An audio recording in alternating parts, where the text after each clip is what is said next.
Okay, what is the description of angle 2 as it relates to this situation? Angle 2 is this angle, okay?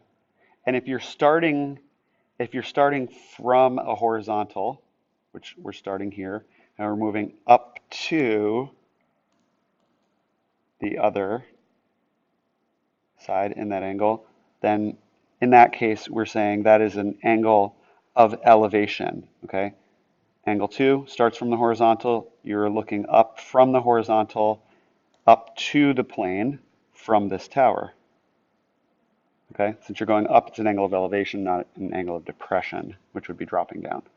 Okay, so angle 2 is an angle of elevation from the radar tower to the airplane.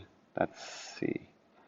Just to clarify one more time, you start at the horizontal. So we say for angle 2, this is the horizontal. That's where we're starting.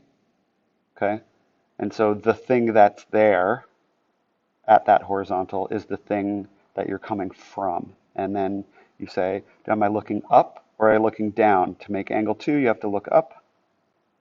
That's going to be an elevation, angle of elevation. Okay, and you're looking from this up to the airplane. So again, it's an angle of elevation from the radar tower to the